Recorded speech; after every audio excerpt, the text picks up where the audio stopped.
আজকে আমরা আইবাস plus plus নিয়ে কথা বলবো। প্রথমে আসুন আমরা আইবাস প্লাস প্লাসে প্রবেশ করি। এজন্য গুগলে গিয়ে আইবাস প্লাস প্লাস লিখে সার্চ করি। তো আজকে মূলত আমরা আইবাস প্লাস প্লাস একটি ওভারভিউ দেব, যেখানে আইবাসের দুটি ভার্সনের মধ্যে একটি হচ্ছে আইবাস, অন্যটি হচ্ছে আইবাস প্লাস প্লাস। আইবাস প্রথমে চালু হয় পুরাতন কোড অনুযায়ী 2017 এবং 18 পর্যন্ত। পরবর্তীতে এটি 18 সালে এসে 18-19 অর্থ বছরে আইবাস প্লাস প্লাস চালু হয়। তো এই জন্য আমরা নতুন কোডটাতেই চলে যাব। নতুন কোড দেয়া আছে আইবাস প্লাস প্লাস, এই কোডেই প্রবেশ করবেন এবং এই কোডই বর্তমানে চালু আছে। এটা হচ্ছে আইবাস প্লাস প্লাসের log in interface. আইবাস integrated budget and accounting system, নাম দেখে বোঝা যায় এর কাজ কি। এটাতে লগ ইন করবেন, লগ ইন করে দেখবেন 3টি অপশন আছে। একটি অ্যাকাউন্টিং, এখানে বিভিন্ন ধরনের লেজার বা অ্যাকাউন্টিং রিলেটেড যে তথ্যগুলো সেটা আউটপুট ইনপুটে প্রিপারেশন করা যায়। আর বাজেট এক্সিকিউশন, বাজেট থেকে ব্যয়, যে কোনো ধরনের ব্যয় এই বাজেট এক্সিকিউশন থেকে বের করতে হয়। আর সিকিউরিটি তো এটা নিরাপত্তা বিধানের জন্য আছে, যদিও ডিজিও ফর্ম বা আইবাস প্লাস প্লাস রেজিস্ট্রেশন ফর্ম ওখানে দেয়া আছে। তো আমরা এই 3টির মধ্যে প্রবেশ করব হচ্ছে বাজেট এক্সিকিউশনে। বাজেট এক্সিকিউশনে মূলত ডিডিও মডিউল আর এসডি মডিউল, এই দুইটি মডিউল থাকে। ডিডিও মডিউল বলা হয় তাকে যেখানে কর্মচারীদের বেতন বিল এবং অন্যান্য তথ্য সংরক্ষিত থাকে। আর এসডিও মডিউল শুধু এসডিওর তথ্য। তো বাজেট এক্সিকিউশনে প্রথমে আসুন পে বিল। পে বিলের এখানে 3টি অপশন পাবেন। এই 3টি অপশনই মূলত এসডিওর জন্য নির্ধারিত। এখানে অনেকগুলো মেনু আছে, এর মধ্যে শুরুতে দেওয়া আছে পে বিল। পে বিলের একটি সাব ক্যাটাগরি হচ্ছে বিল সাবমিশন। একজন এসডিওর মেনুতেও এই মেনুগুলো থাকে। বিল সাবমিশনে গেলে প্রতি মাসের বিল দাখিল করার অপশন চলে আসে। শুরুতে দেখুন pay point, name of employee বা নেম অফ পেই, অফিস, যে অফিসে তিনি চাকরি করেন তার নাম, এবং নিচে দেখুন ফিসকাল ইয়ার দেয়া আছে। সাথে অ্যাকাউন্টিং মাস, যে মাসের বেতন উনি দাখিল করবেন সেই মাসও সিলেক্ট করে গো বাটনে চাপলেই প্রাপ্তি এবং প্রদান এর এক লিস্ট চলে আসে। সেই লিস্টগুলো ঠিকঠাক থাকলে সাবমিট করে দিলেই বিলটা সাবমিট হয়ে ডিডিও মডিউলে চলে যাবে। ডিডিও কি করবে, এই বিলটি ফরওয়ার্ড করে অ্যাকাউন্টস অফিসে পাঠিয়ে দেবে। তো এটা হচ্ছে বিল সাবমিশন। নিচে আরেকটি মেনু আছে, সেটা দেখুন ফেস্টিভ্যাল বিল সাবমিশন। নাম দেখেই বোঝায় উৎসব ভাতার বিল দাখিল করা হয় এখানে এসে। একজন এসডিও অর্থাৎ একজন সেলফ ড্রয়িং অফিসার, উনি ফেস্টিভ্যাল বিল সাবমিশনে ঢুকে তার যে উৎসব ভাতা সেটা কিন্তু এখানে দাখিল করার একটা সুযোগ রয়েছে। তো এখানে শুধু ফিসকাল ইয়ার এবং ফেস্টিভ টাইপ, কি ধরনের ফেস্টিভ্যাল, সেটি দুর্গাপূজা নাকি ঈদ, এটা সিলেক্ট করে জাস্ট গোতে দেবে। তার বেসিকের অ্যামাউন্ট দেখাবে, সেটি হতে পারে যদি পহেলা বৈশাখের ভাতা হয় তাহলে 20% দেখাবে, আর যদি অন্যান্য উৎসবের ভাতা হয় তার মূল বেতন দেখাবে। তো নিচে সাবমিট বাটনে ক্লিক করলে সাবমিট হয়ে গেল। আছে পার্শিয়াল বিল সাবমিশন। পার্শিয়াল বিল সাবমিশনটা কি? এটা হচ্ছে আংশিক বিল দাখিল। সাপোজ ধরেন কোনো দপ্তরে বদলিজনিত কারণে কোনো মাসের মাঝামাঝি সময়ে গেলেন, অথবা পদোন্নতিজনিত কারণে কোনো দপ্তরে মাঝামাঝি সময়ে গেলেন, মাসের মাঝামাঝি, তাহলে 15 তারিখের থেকে যদি পদোন্নতি হয় তাহলে 15 তারিখ থেকে পরবর্তী মাসের একটি বিল হবে, আর 15 তারিখের আগ পর্যন্ত আরেকটি বিল হবে। এই ধরনের আংশিক বিল করতে চাইলে একটা নির্দিষ্ট তারিখ থেকে আরেকটা নির্দিষ্ট তারিখে বিল করতে চাইলে পার্শিয়াল বিল ব্যবহার করবেন। নিচে আছে জিপিএফ অ্যাকাউন্ট ওপেনিং। এখন এইচডিও মডিউলে হিসাব রক্ষণ অফিসে আবেদন করে অ্যাকাউন্ট মডিউল বা জিপিএফ অ্যাকাউন্ট ওপেনিং করার প্রয়োজন পড়ে না, এখান থেকে অনলাইনেই সেটি করা সম্ভব হয়। তার নিচে দেখুন আরেকটা অপশন আছে বাজেট এক্সিকিউশন। এখানে সবচেয়ে কোর বিষয় হচ্ছে মাস্টার ডাটা। প্রথমে দেখুন GPF info edit in batch. প্রতি বছরই তাদের বেতন কর্মচারী-কর্মকর্তাদের বেতন বৃদ্ধির সাথে সাথে এরা চেষ্টা করে তার সর্বোচ্চ সিলিং অর্থাৎ বেসিকের 25% কাটাতে। এক্ষেত্রে জিপিএফ ইনফো এডিট ইন ব্যাচে গেলে সব কর্মকর্তা-কর্মচারীর নাম একত্রে দেখা সম্ভব এবং তাদের বৃদ্ধির অ্যামাউন্ট পরিবর্তন করে অনেকগুলো কাজ একসাথে সহজেই করা যায়। দেখুন এখানে আমরা কর্মচারীদের লিস্ট এবং ডিডিও সিলেক্ট করলে অনেকগুলো তাদের বর্তমান কর্তন এবং কারেকশন যদি থাকে সেই কারেকশনটা করে জাস্ট আপডেট দিলে একত্রে অনেকগুলো আপডেট হয়ে গেলো। GPF account information. জিপিএফ এর তথ্য পরিবর্তন করতে চাইলে এনআইডিতে ঢুকে এখানে পরিবর্তন করা যায়। পরিবর্তন বলতে যদি জিপিএফ স্টপ রাখতে চান অথবা টেম্পোরারি করে রাখতে চান, পোস্টিংয়ের হিসেবে কম্পালসারি বা অপশনাল আছে কিনা সেগুলো লিখে সিলেক্ট করে দেওয়ার ব্যবস্থা রয়েছে। তার নিচে হচ্ছে স্টাফ ইনফরমেশন এন্ট্রি। এটি খুব প্রয়োজনীয় এবং গুরুত্বপূর্ণ। কোনো স্টাফকে বেতন দেওয়ার জন্য প্রথমেই এখানে এন্ট্রি করতে হবে তার বিস্তারিত তথ্য, ব্যক্তিগত তথ্য, সার্ভিস রিলেটেড তথ্য এবং পে অ্যালাউন্স অ্যান্ড ডিডাকশনসের তথ্য ঠিকঠাক মতো বসাতে হবে। Bank details, loan details, GPF details, সমস্ত ডিটেলস, সার্ভিস ডিটেলস এখানে এন্ট্রি করতে হবে। এন্ট্রি করার পরে অ্যাপ্রুভ করতে হবে। অ্যাপ্রুভ করার পরে আপনি সব তথ্য আর পরিবর্তন করতে পারবেন না। মাস্টার ডাটায় তার নিচে কিছু অংশ দেয়া, যেমন বেসিক, সার্ভিস, স্যালারি, জিপিএফ, এই তথ্যগুলো পরিবর্তন করা যাবে। অন্য কোনো তথ্য পরিবর্তন করতে চাইলে অ্যাকাউন্টস অফিসের সহায়তা নিতে হবে। তো এই হচ্ছে ডিডিও মডিউলের কার্যক্রম।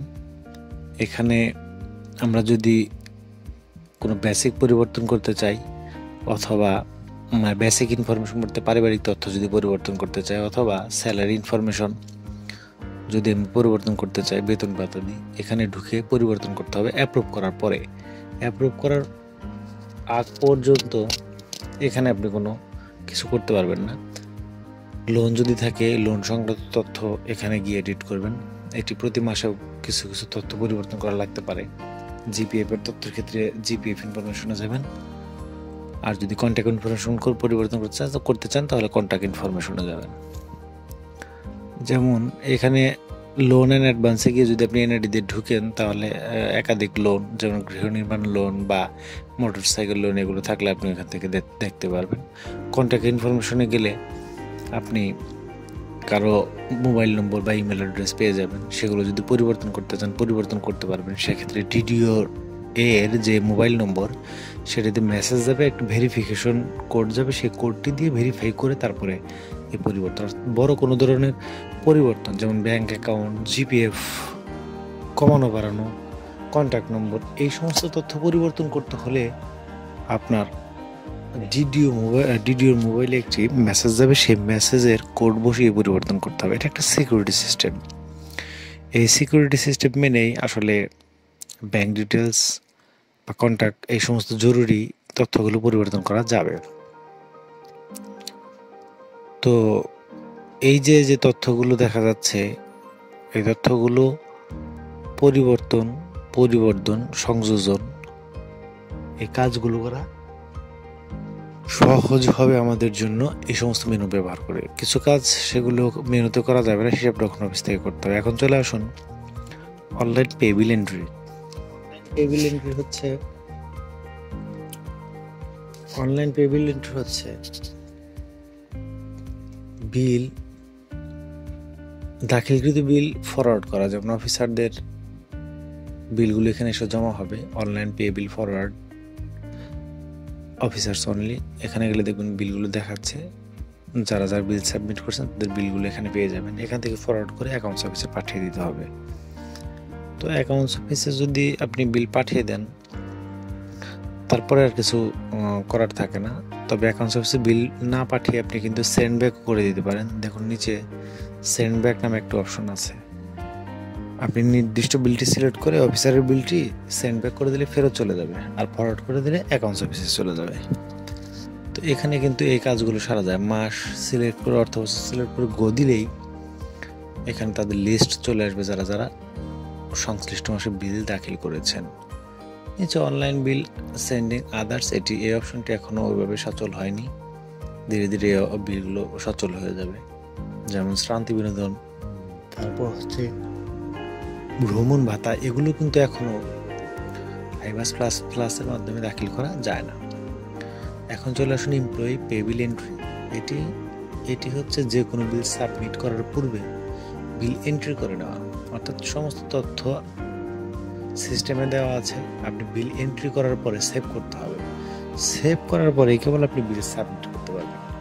সাপোজ ধরুন 50 জন কর্মচারীর মধ্যে আপনি 45 জনের বিল সাবমিট করতে যাচ্ছেন, তাহলে এখান থেকে কিন্তু আপনি সিলেক্ট করে নিতে পারেন এবং সেগুলো সেভ করে নিতে পারেন। নিচে দেখুন সেভ অপশন আছে, ওই সেভ সিলেক্ট অল দিয়ে সেভে দিলেই হয়ে গেল। তো সেভ করার পরে আসে বিল সাবমিশনের ব্যাপার। তখন আপনি এমপ্লয়ি পে বিল সাবমিশন অপশনটিতে যাবেন। তার আগে যদি আপনি পার্সিয়াল বিল করতে চান তাহলে পার্সিয়াল বিলও করে ফেলতে পারেন।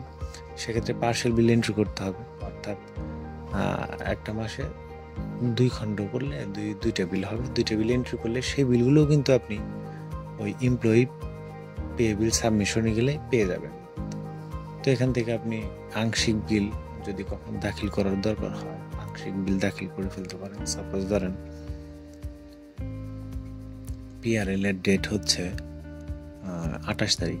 তো 28 তারিখ পিআরএল এর ডেট হলে তো ফুল মাসের হবে না, আংশিক বিল হবে।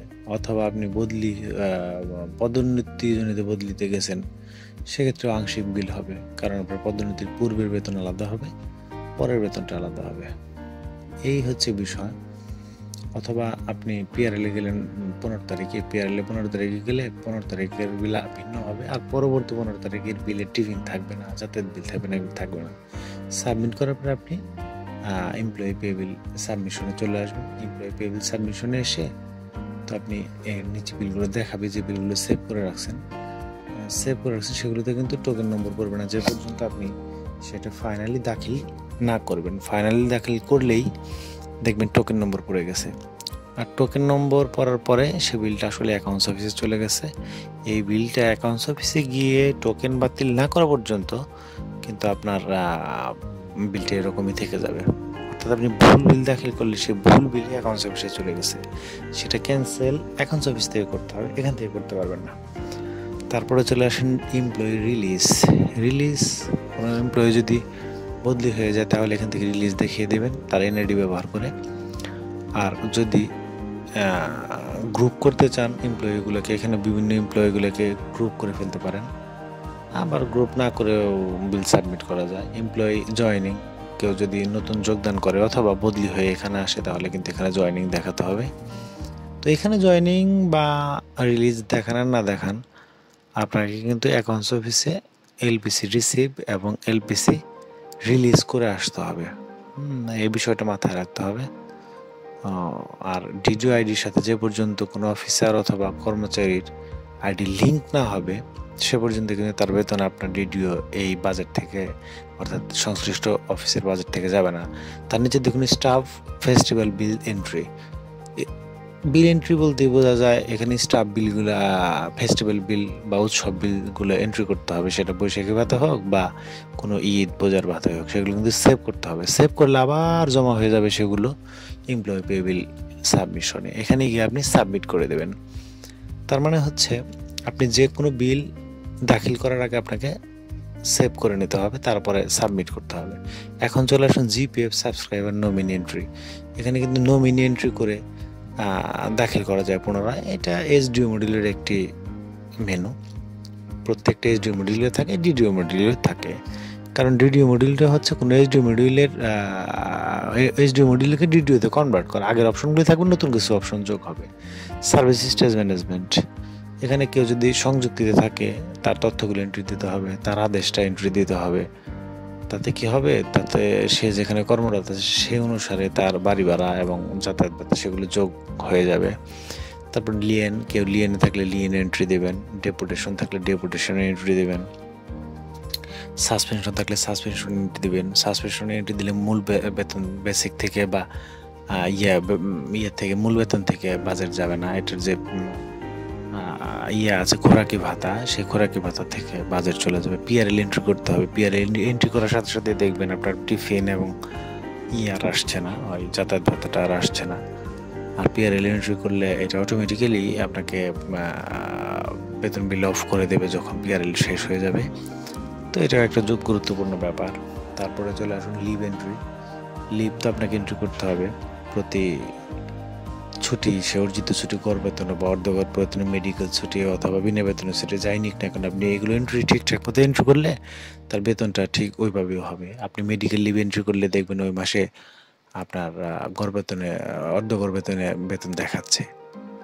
তো এগুলো এন্ট্রি এখন আসলে এগুলো কার্যকারিতা ঠিকঠাক মতো শুরু হয়নি, যখন হবে তখন কাজ করা সহজ হবে। এই লিভগুলো আবার লিভ অ্যাপ্রুভড বাই ডিডিওর মাধ্যমে এই লিভগুলো, সেটা পিআরএল হোক, সেটা অন্য লিভ হোক, ডেপুটেশন হোক, অ্যাটাচমেন্ট হোক, এগুলো করতে হয়, অ্যাপ্রুভ করতে হয়। আর সার্ভিস স্টেজ ম্যানেজমেন্ট আরও কিছু থাকে যেগুলো, যেমন এই উপরে যেগুলো আছে লিয়েন, তারপরে ডেপুটেশন, এগুলো গিয়ে অ্যাপ্রুভ করতে হয়। অর্থাৎ এখানে আমরা দেখতেছি যে এই অপশনগুলো অ্যাপ্রুভ করার জন্য আবার ডিডিওকে ক্ষমতা দেওয়া হয়েছে, তো এখান থেকে করা যায়। তো আরও কিছু বিষয় আছে, সেগুলো আসলে হিসাব রক্ষণ অফিস থেকে করতে হয়। এই তো, তারপরে চলে আসুন, দেখুন নিচে রিপোর্ট নামে একটা অপশন আছে। তো রিপোর্টস অপশনে গেলে নিচে দেখবেন যে আপনার ওই যে বাজেট ইউটিলাইজেশন, তার নিচে আছে প্রোগ্রেস রিপোর্ট। তো প্রোগ্রেস রিপোর্টের ভিতরে একটা অপশন পাবেন উপরে, যে প্রোগ্রেস রিপোর্টটা দেওয়া আছে জেনারেল অ্যাক্টিভিটি আপনি বাজেট দেখতে পারেন, বাজেট কি পরিমাণ শেষ হয়েছে, কি পরিমাণ অবশিষ্ট আছে, এই বিষয়গুলো কিন্তু এখানে দেখতে পারবেন খুব সহজেই। তারপরে চলে আসেন স্টাফ বিল হচ্ছে আপনি ওই যে দাখিল করা বিল, সাবমিট করা বা সাবমিশন করা বিলগুলো আপনি এখান থেকে বের করে প্রিন্ট আউট নেবেন। স্টাফ বিল সামারি বা বিল ডিটেলস, এগুলো মানে অ্যাক্টিভ আছে, আর বাকি যে অপশনগুলো সেগুলো আসলে অ্যাক্টিভ নাই। আপনি ব্যাংক অ্যাডভাইস এটা বের করতে পারেন। তো কিছু অপশন এখানে আছে, অ্যাক্টিভ আছে, আর কিছু অপশন আসলে অ্যাক্টিভ নাই, এখনও পূর্ণাঙ্গভাবে চালু হয়নি। তো সেগুলো ধীরে ধীরে চালু হয়ে যাবে। তো স্টাফ বিল খুব গুরুত্বপূর্ণ একটা ব্যাপার, সেটা হচ্ছে কোনো বিল প্রিন্ট করার জন্য এই অপশনে এসে রিপোর্ট বের করে প্রিন্ট করতে হয়। রান রিপোর্টিংয়ে রিপোর্ট করে করতে হয়। আর এমপ্লয়ি রিপোর্টটা কি? এমপ্লয়ি রিপোর্টে গিয়ে আপনি ইএফটি ফর্ম পূরণ করে যে তথ্যগুলি এন্ট্রি দিয়েছেন সেই তথ্যগুলি কিন্তু এখান থেকে প্রিন্ট আউট নিতে পারেন ছবি সহ। সেখানে personal details, bank details, service details, salary details বিস্তারিত থাকবে। তারপরে দেখুন পে বিল, একেবারে শেষে যে অপশনটা আছে সেটি হচ্ছে পে বিল রিপোর্ট।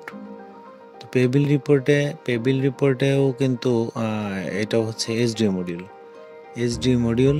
এখানেও এইরকম করে রিপোর্ট জেনারেট করা যায়। অর্থাৎ আপনি কিন্তু স্টাফের অর্থাৎ কর্মকর্তার বেতন বিল এখান থেকে প্রিন্ট আউট নিয়ে ফেলতে পারবেন। বেতন বিল যদি প্রিন্ট আউট নিতে চান, অর্থাৎ ওই যে উপরে যে পে বিলের 3টা অপশন, জিপিএফ, তারপরে ধরেন রিপোর্টস, এগুলো কিন্তু আসলে এইচডিও মডিউল, অর্থাৎ সেলফ ড্রয়িং অফিসারের আইবাস প্লাস ফ্ল্যাটস আইডিতে থাকে। মাঝখানে কিছু অতিরিক্ত অপশন আসছে, এটা ডিডিও আইডি হওয়ার কারণে। এখান থেকে দেখুন মাই জিপিএফ অ্যাকাউন্ট স্লিপ, মাই জিপিএফ সার্টিফিকেট, এই সমস্ত বিভিন্ন কিছু কিন্তু ডকুমেন্টগুলি বের করা যায়। ইনকাম স্টেটমেন্ট, ট্যাক্স স্টেটমেন্ট, বিভিন্ন ধরনের স্লিপ বা বিভিন্ন ধরনের স্টেটমেন্ট আপনি এইচডিও মডিউল থেকে জেনারেট করতে পারবেন। এগুলো জেনারেট করে প্রিন্ট করতে পারবেন, বিভিন্ন কাজে ব্যবহার করতে পারবেন। এগুলো খুব সহজেই কোনো সিগনেচার ছাড়া ব্যবহার করা যায়। এই হচ্ছে বাজেট এক্সিকিউশন। এই টোটালটাই বাজেট এক্সিকিউশন সম্পর্কে একটা ওভারঅল ধারণা দেওয়ার চেষ্টা করলাম। তো বাজেট এক্সিকিউশন ছাড়াও কিন্তু আরেকটা অপশন আছে, সেটা হচ্ছে অ্যাকাউন্টিং মডিউল। তো এখন অ্যাকাউন্টিং মডিউল নিয়ে আমরা একটু আলোচনা করে ফেলতে পারি। এই যে অ্যাকাউন্টিং মডিউল, এটাতে ঢোকেন, অ্যাকাউন্টিং মডিউলটাতে ঢোকার পরে দেখুন অনেকগুলো অপশন, এতগুলো অপশন থাকবে না, আমাদের চেক আছে তাই চেকের অপশনগুলো দেখাচ্ছে। মাস্টার ডেটা থাকবে না, অ্যাকাউন্টিং ট্রানজ্যাকশন থাকবে না, শুধু থাকবে দেখা যাচ্ছে জিপিএফটা জিপিএফ। দেখুন জিপিএফ রিপোর্ট থেকে কিন্তু আপনি যে কোনো কর্মচারী বা কর্মকর্তার জিপিএফ লেজারটা এখান থেকে বের করে দেখতে পারেন, তার ওপেনিং ব্যালেন্স, এন্ডিং ব্যালেন্স সবই দেখতে পারেন। যে কোনো বলতে এটা ওই দপ্তরে কর্মরত যে কোনো, অর্থাৎ এই ডিডিওর আন্ডারে যে কোনো কর্মকর্তা অথবা কর্মচারীর জিপিএফ তথ্যটা আপনি এখানে সহজেই রিপোর্ট হিসেবে বের করে ফেলতে পারেন। তারপর দেখুন একটি অপশন আছে রেজিস্টার্স, এটা খুব গুরুত্বপূর্ণ ব্যাপার। এই রেজিস্টার্সে ঢুকে আপনার প্রতি মাসের যে পেমেন্ট অ্যান্ড রিকভারিজ, অর্থাৎ আদান প্রদান, অর্থাৎ যে পরিমাণ বিল আপনি পেমেন্ট করছেন সেই তথ্যগুলি কিন্তু এখানে পেয়ে যেতে পারেন। কোন বিল টোকেন লাগছে, টোকেন নম্বর, বিস্তারিত তথ্য কিন্তু আপনি এই 4 নম্বর রেজিস্টার পেমেন্টস অ্যান্ড রিকভারিজ ব্র্যাকেটে ডিডিও ওয়াইজ এটাতে গিয়ে বের করে ফেলতে পারেন। এখানে অ্যাডভাইস দেখতে পারেন, ইএফটির মাধ্যমে যে আপনার অ্যাডভাইস গেছে কি যায়নি, এই তথ্যগুলো এখান থেকে চাইলে আপনি দেখে নিতে পারেন। তো রেজিস্টার বিষয়টার থেকে আপনি রিকনসাইল বের করে ফেলতে পারেন। আর রিপোর্ট সার্চ বা এনআইডি দিয়ে যদি আপনি কোন রিপোর্ট সার্চ করেন, সে কত মাসের বেতন নিয়েছে ওই অর্থ বছরে, ডিটেলস তথ্য, অর্থাৎ সেই অর্থ বছরে বা গত অর্থ বছরে কী পরিমাণ বেতন নিয়েছে, কোন অর্থ বছরে কত টাকা বেতন নিয়েছে, এই ডিটেলস তথ্য কিন্তু এখানে জেনারেল অ্যাক্টিভিটি কিন্তু আমরা বাজেট এক্সিকিউশনে পেয়েছি, এখানেও পেয়েছি, দুটোর কাজে একই, অর্থাৎ অবশিষ্ট বাজেট বা ব্যয়িত অর্থ এখান থেকে আপনি দেখতে পারবেন। এ হচ্ছে ওভারঅল আপনার আইবাস প্লাস প্লাসের একটা ধারণা। অ্যাকাউন্টিং অংশে কিন্তু আমরা এটা আলোচনা করলাম, অ্যাকাউন্টিং অংশে আইবাস প্লাস প্লাস নিয়ে আলোচনা করলাম। এখানে দেখুন আরও অপশন আছে, আপনি ইচ্ছা করলে এখানে পিকচার চেঞ্জ করে ফেলতে পারেন, পাসওয়ার্ড, একটা সিগনেচার অ্যাড করতে পারেন। এখানে সিকিউরিটি দিকে দেখুন ওই যে সেলফ ইউজার রেজিস্ট্রেশন, অর্থাৎ আপনি ডিডিও রেজিস্ট্রেশন বা ইউজার রেজিস্ট্রেশন এখানে কিন্তু এই কাজটা সেরে নিতে পারেন। এখন অনলাইনেই সারা যাচ্ছে বা হিসাব রক্ষণ অফিসে গিয়ে। এখন দেখুন এখানে হেল্প ডেস্ক একটা গুরুত্বপূর্ণ বিষয়। আপনি যদি আইবাস প্লাস প্লাস নিয়ে কোনো সমস্যা পড়েন, তাহলে কিন্তু আপনি হেল্প ডেস্কে বিস্তারিত লিখে সাবমিট করলে আইবাস প্লাস প্লাসের যে টিম আছে সে টিম কিন্তু সলভ করে দেবে। তো অনেক সময় বিভিন্ন বাগ থাকে অথবা ডাটা এন্ট্রি জনিত কারণে বিভিন্ন সমস্যা দেখা দেয়। আপনি যদি সমস্যাটা এখানে সাবমিট করে রাখেন, তবে আইবাস প্লাস প্লাসের যে টিম আছে তারা এটা চেক করে আপনার সমস্যাটা সমাধান দিয়ে দেবে। তো এই হচ্ছে আইবাস প্লাস প্লাস নিয়ে কথা। তাছাড়া আইবাস প্লাস প্লাস নিয়ে যদি আপনি আরও কোনো সমস্যায় পড়েন, আপনার অন্য দপ্তরের বন্ধুদের সাথে কথা বলে সেগুলো সমাধান করার চেষ্টা করবেন। তারপরে এই দেখুন মাস্টার ডাটায় গিয়ে যে সমস্যাটা সাধারণত হয় জিপিএফ নিয়ে, জিপিএফ দেখা যাচ্ছে এন্ট্রি দিচ্ছেন না কিন্তু কর্তনে দেখাচ্ছে না, এরকম হয়। সেক্ষেত্রে আপনি এখানে জিপিএফের ডেটটা চেক করে দেখবেন। এটা কিন্তু ডেট অনুযায়ী অটোমেটিক বন্ধ হয়ে যায়, অর্থাৎ যে ডেট থেকে যতগুলো কিস্তি কাটার কথা আপনি জাস্ট ডেট অনুসরণ করে ডেটটা বুঝে কতগুলো কিস্তি গেল না গেল সেটা কিন্তু ডেট হিসেব করে বের করে, তাই ডেটটা একটু চেক দিয়ে নেবেন। লোনের ক্ষেত্রে একই অবস্থা, যদি হয় ডেটগুলো একটু দেখে এন্ট্রি দিবেন। যদি দেখেন একটু মিসম্যাচ বা কর্তন দেখাচ্ছে না বিল এন্ট্রি করতে গিয়ে, এরকম হলে এই তথ্যগুলি এখান থেকে মোটামুটি আপনি কারেকশন করার চেষ্টা করবেন। তথ্যগুলো বিশ্লেষণ করে কোনো ভুল ত্রুটি থাকলে সেগুলি দেখবেন। বিল এন্ট্রি যখন করবেন তখন চেক দিবেন, কারণ হচ্ছে বিল এন্ট্রি করার আগে আপনি তো সব দিয়েছেনই, কিন্তু আসলে বিল এন্ট্রি করার সময় দেখা যাচ্ছে সেটা নাই। যেমন ধরুন কেউ বদলি হয়ে আসলো, তো তার যে গ্যাস বিল সেটা যদি আপনি লোকেশন চেঞ্জ না করে দেন তাহলে কিন্তু কর্তনে দেখাবে না। তো আইবাস প্লাস প্লাসে এখনও অনেক অসম্পূর্ণ ব্যাপার রয়েছে, অথবা আমাদের বেশ অজ্ঞতা রয়েছে যে ধীরে ধীরে সেটা এক্সপার্টে পরিণত হবে। সেক্ষেত্রে আপনাদের রিসার্চ করতে হবে, সমস্যাগুলো কীভাবে ফাইন্ড আউট করে বিষয়গুলো জানতে হবে। তো আইবাস প্লাস প্লাস সম্পর্কে যদি আরও বিস্তারিত জানতে চান, সম্পর্কে বই পাওয়া যায়, আমাদের ওয়েবসাইট আছে, আমাদের ইউটিউব চ্যানেল আছে, সেখানে কমেন্ট করেন। আর iBAS plus plus problems and solution নামে একটা গ্রুপও আছে, সেই গ্রুপে গিয়েও পোস্ট করতে পারেন। তারপরে অ্যাকাউন্টিং ফোরাম আছে, সেখানে গিয়ে পোস্ট করতে পারেন। যদি সমস্যা পোস্ট করেন তাহলে সমাধান পেয়ে যেতে পারেন। তো আইবাস প্লাস প্লাস নিয়ে মূলত এই হচ্ছে ওভারঅল একটা ধারণা। তো এই ধারণার অতিরিক্ত জ্ঞান অর্জন করতে চাইলে আপনাকে আপনার দপ্তরেরই যে কলিগ আছে তার সাথে কথা বলতে হবে, অথবা অন্য দপ্তরের কেউ থাকলে তার সাথে একটু কথা বলে নেবেন। এভাবে কথা বলার মাধ্যমে আপনাকে ধীরে ধীরে কাজগুলো শেষ করতে হবে, ধীরে ধীরে চেষ্টা করতে হবে যে আমি যেন এক্সপার্ট হয়েছি। তাছাড়া এখানে ম্যানুয়াল দেওয়া আছে, আপনি ম্যানুয়ালগুলো দেখে নিতে পারেন। অনেকগুলো পিডিএফ ফাইল দেওয়া আছে, এই পিডিএফ ফাইলগুলো পড়ার মাধ্যমে কিন্তু আপনি আপনার দক্ষতাটা বাড়িয়ে নিতে পারেন। এখানে দেখুন অর্থনৈতিক কোড, কোনো অর্থনৈতিক কোড যদি আপনি না পান, এখান থেকে সেটা সার্চ করে বের করে ফেলতে পারেন। তো অনেক সুবিধাই দেওয়া আছে, তো আপনি খুব সহজেই কিন্তু আইবাস ধীরে ধীরে ব্যবহারের মাধ্যমে দক্ষ হয়ে উঠতে পারেন। তো সেজন্য আসলে বিষয়গুলো নিয়ে একটু ঘাটাঘাটি করতে হবে, একটু সময় দিতে হবে। একটা নতুন বিষয় আসলে সেটা এক্সপার্ট হতে আসলে একটু সময় লেগে যায়। সেজন্য পর্যাপ্ত পরিমাণে সময় ব্যয় করতে হবে, মাথা খাটিয়ে ধীরে ধীরে বের করতে হবে। কারণ আইবাসের যে টিম সেটা কিন্তু খুব অল্প লোক নিয়ে গঠিত। তাদের কাছে গেলেই সমস্যার সমাধান হয়ে যাবে তা না। তাছাড়া আইবাসের অফিস শুধুমাত্র ঢাকাতে। আপনাকে বড় কোনো সমস্যার সমাধান করতে হলে অবশ্যই ঢাকায় সেই সমস্যার সমাধান করতে হবে। তো ধন্যবাদ আপনাদের সবাইকে। ইউটিউব চ্যানেলটি সাবস্ক্রাইব করে রাখুন, আমাদের সাথেই থাকুন।